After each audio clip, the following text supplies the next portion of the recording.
Já estamos de volta com o Gazeta Entrevista. Olha, nesse bloco eu vou conversar daqui a pouco com o secretário estadual de Educação, Marcos Brandão. Vamos falar principalmente sobre a greve dos professores. Hoje os professores fizeram manifestações aqui no centro de Rio Branco. Também aconteceu mais uma rodada de negociação entre os sindicatos e o governo. E daqui a pouco a gente traz as novidades. Deixa eu só dar esse recado aqui para você que quer ganhar um carro 0 km. Olha, a Recol Pharma e o Barriga Verde prepararam uma super novidade. É a promoção do carrão. Nas compras a partir de R$30 na Recol Pharma ou no Barriga Verde, você ganha um cupom para concorrer a esse carrão que aparece aí na tela. É uma Sportage novinha, esperando por você em toda a rede Recol Pharma e no Barriga Verde. Na Recol Pharma só não vale para as compras de medicamentos em respeito à legislação. Os demais itens todos você compra e concorre. E no Barriga Verde em toda a linha de produtos. Então aproveite, participe, boas compras e boa sorte. E agora eu convido o secretário estadual de Educação, professor Marcos Brandão, por favor. Boa noite. Boa noite. Tudo bem? Boa noite, seja bem-vindo. Professor Marcos Brandão já esteve aqui semana passada para tratar desse mesmo assunto, da greve da educação, e agora vem para atualizar as informações. Hoje, os professores, representados pelos sindicatos, tiveram mais uma rodada de negociação com o governo. Secretário, o que foi tratado, o que ficou decidido? Bom, em primeiro lugar, Rogério, é sempre bom a gente estar frisando que em todos os momentos dos governos da Frente Popular até agora, nós sempre tratamos os movimentos, né, das classes de trabalhadores com muita responsabilidade, com muita seriedade, com muita transparência. Hoje, inclusive, a própria presidente do Sinteac verbalizou isso numa reunião e disse textualmente que acredita no governo, né? Então, nós, o tempo inteiro, desde que estamos à frente da gestão pública, sempre prezamos pela negociação, pelas relações democráticas, pelas relações transparentes, né? Mas sempre pelas relações com muita responsabilidade.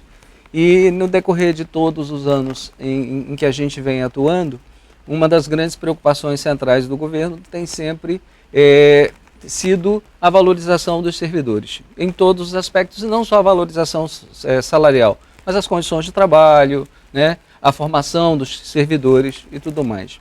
Hoje, nós retomamos as negociações com os sindicatos, né? Nós não temos apenas um sindicato, nós temos mais de um sindicato.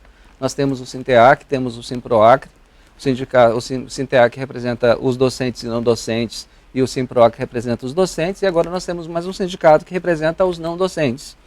E na semana retrasada, nós tínhamos entrado num processo de negociação, tinha ficado acordado de que os sindicatos conversariam entre eles, retirariam uma proposta para apresentar para o governo que fosse mais coerente com a situação que nós temos e que vivemos, e traria para a mesa de negociação após 48 horas. Mas isso não aconteceu. Nós ficamos aí num espaço de tempo, num lapso de tempo de mais de uma semana, em que o sindicato não nos buscaram para a negociação, e mesmo sabendo que o governo estava disposto a negociar. E hoje retomamos as negociações. Sentamos à mesa das negociações e ficou delimitado que amanhã, mais uma vez, nós do governo vamos apresentar a situação econômica do Estado, né, contextualizar essa situação econômica diante desse contexto da economia mundial e da economia brasileira, e, com base em dados concretos, apresentar possíveis caminhos que possam vir a acontecer. Um consenso entre nós e os sindicatos é que o ano de 2015 não é o ano propício para isso. Esse ano é um ano difícil, é um ano em que não há possibilidade de haver negociação de ganhos imediatos, né, e, portanto, de reajustes imediatos, mas há sim a sinalização de que em setembro, uma vez mais conscientes do como se comportou o ano e de como vão o andamento das receitas do Estado, e não só do Estado, mas dos repasses federais, em particular do Fundeb, a gente possa tomar decisões mais acertadas, né? Porque o grande compromisso sempre foi garantir ganhos que possam ser de fato concretizados e ser pagos para que não haja um descumprimento de acordos feitos. E aí, nessa conversa de hoje, ficou estabelecido algum prazo para uma nova conversa? Sim. Amanhã à tarde haverá uma negociação em que serão apresentados os dados e sexta-feira mais uma rodada de negociações. Esse é o prazo que foi estabelecido. Então, nós estamos em negociação intensa o tempo inteiro. Não se pode dizer que até lá vai chegar a um consenso, mas pelo menos tem alguma coisa já pactuada, que são essas novas reuniões. Com certeza, nós temos as reuniões pactuadas, né, e com a sinalização de que nós estamos sendo transparentes, nós estamos colocando na mesa, de fato, aquilo que nós temos como realidade. Secretário, hoje surgiu uma nova informação. O deputado Jairo Carvalho, na Assembleia Legislativa, fez a denúncia de que funcionários terceirizados da área de educação estariam com salários atrasados há 3 meses, pelo menos. São aqueles funcionários que prestam serviço em áreas de apoio, como limpeza, apoio administrativo, etc. Até que ponto isso está acontecendo? Rogério, a Secretaria de Estado de Educação ela tem mantido em dia o pagamento das empresas terceirizadas. Pode acontecer, eventualmente, que assim, uma empresa, para que ela possa receber da Secretaria, ela tem que ter a certidão negativa, ela tem que ter toda a documentação necessária. Então pode eventualmente acontecer isso, de a empresa não ter apresentado a documentação em tempo e em um ou outro caso isso acontecer. Mas via de regra, as nossas empresas terceirizadas elas têm recebido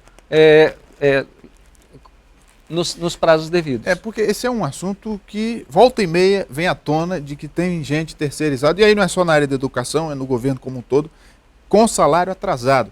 E aí o governo diz que pagou, repassou a verba, a empresa diz que o governo que atrasou, e no meio do fogo cruzado ficam os funcionários, que às vezes dependem única e exclusivamente desse salário para sobreviver.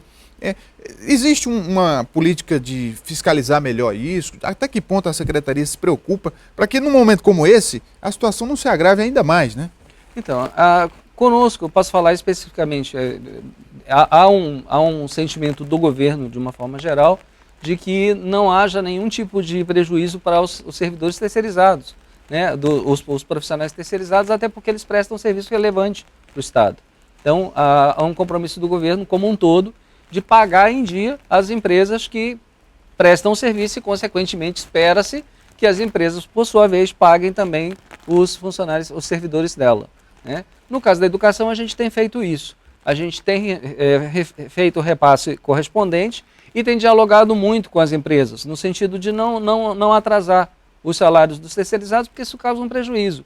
O terceirizado é aquela pessoa que vai fazer a limpeza da escola, é aquela pessoa que vai fazer a merenda na escola, né? É aquela que vai ficar no portão recebendo os alunos. Portanto, a gente não pode ter esse profissional e nenhum outro sem receber o salário, até porque o mais justo se você trabalha, você precisa receber. Outra questão, secretário, é que nesse clima tenso, por causa do momento de greve, alguns boatos acabam sendo disseminados. Hoje, eu acompanhando, né, o noticiário político, eu vi informações de que estaria acontecendo represália por parte do governo com relação a sindicalistas ou pessoas ligadas a sindicalistas que estariam sendo exoneradas de cargos de confiança. Uma outra informação que também circulou de que os salários dos professores poderiam ser atrasados por conta da greve. Até que ponto isso procede? Na verdade, eu até já toquei nisso no encontro passado, Rogério. No momento desse frisson, né, muito disse-me-disse acontece. Por incrível que pareça, hoje a gente presenciou essa mesma discussão entre os próprios sindicatos, em que um sindicato disse que outro disse uma coisa, outro disse uma coisa, e que na verdade não procedia, né? Então muitas coisas foram ditas. Por exemplo, ontem eu fui surpreendido por um post que eu vi na internet dizendo que nós estávamos fazendo um corte de 200 milhões no orçamento da educação. Se nós fizermos um corte de 200 milhões no orçamento da educação hoje, nós não chegamos a setembro. Então isso não procede. Então há muita inverdade sendo colocada. Outra coisa que tem sendo dita, olha, nós para darmos andamento ao ano letivo, nós podemos fechar o ano letivo com 180 dias. A lei diz, são 200 dias letivos, né? São 800 horas e 200 dias letivos, e nós vamos cumprir os 200 dias letivos, mesmo que nós tenhamos que entrar no ano subsequente para as escolas que paralisaram. É uma das poucas categorias que, quando faz greve, tem que repor os dias trabalhados, são os professores. Sim, porque há uma obrigatoriedade legal de nós cumprirmos os dias letivos, né? Outra coisa que tem sido colocada como inverdade, eu acho que é bom que a gente restabeleça a verdade dos fatos, é de que os professores provisórios teriam seus salários atrasados. E um cuidado que sempre foi o cuidado do governo é de que nós nunca tivéssemos salário de ninguém atrasado. Ao contrário, os professores provisórios pela primeira vez serão beneficiados por algo que eles nunca tiveram.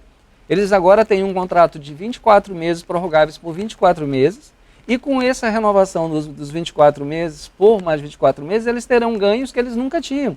Por exemplo, os professores provisórios não tinham 13º, eles não tinham férias de 45 dias letivos, e isso tem um impacto grande, de mais de 12 milhões na folha de pagamento. Então não é verdade. Mas, ainda sobre a greve, se não se chegar a um acordo até sexta-feira, se os professores decidirem estender, a secretaria pensa, por exemplo, no corte do ponto? Olha, nós não gostaríamos de tomar medidas extremas, e toda a nossa negociação é para que nós não possamos tomar nenhuma medida extrema. Nós entendemos que toda greve é legítima quando esgotadas todas as possibilidades de negociação. E nós estamos em processo de negociação. Então, em tese, nós não deveríamos estar em greve. Né? Em tese, nós não deveríamos estar em greve porque nós estamos ainda em processo de negociação. Mas ainda não há uma decisão do governo nesse sentido. Nós não gostaríamos que isso viesse a acontecer, mas se for uma alternativa a ser tomada, nós vamos adotar as alternativas que forem legais e cabíveis ao caso. Né?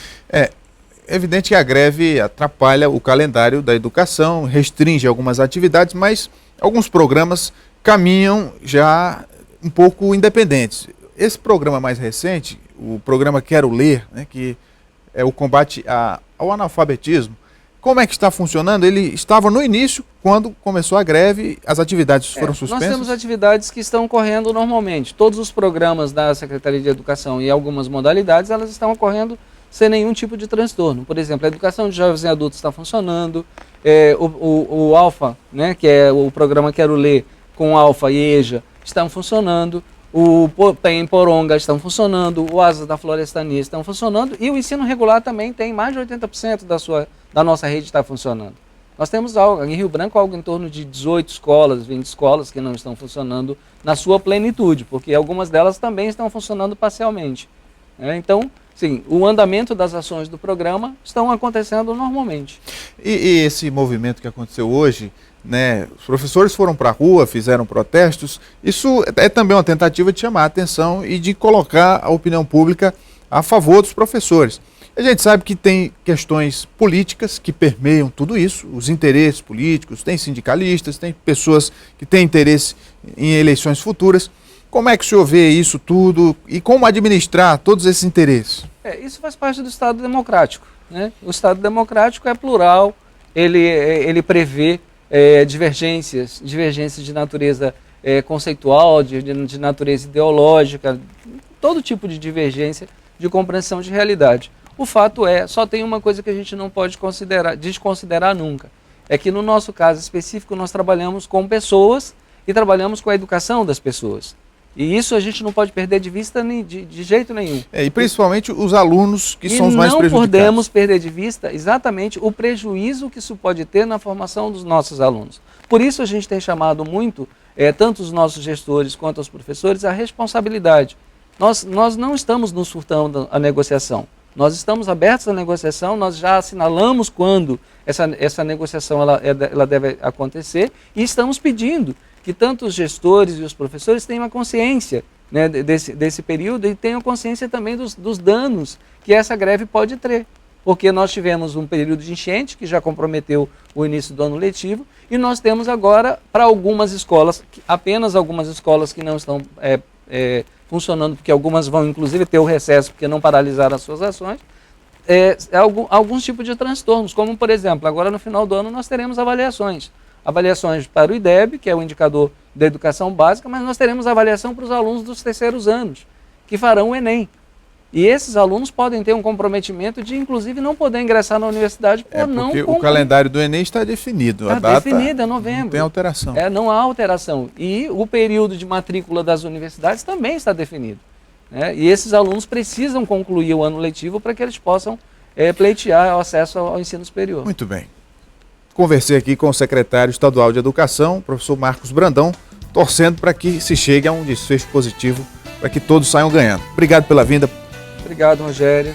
e boa noite aos nossos telespectadores. O Gazeta Entrevista vai para o intervalo, a gente volta daqui a pouco, não saia daí.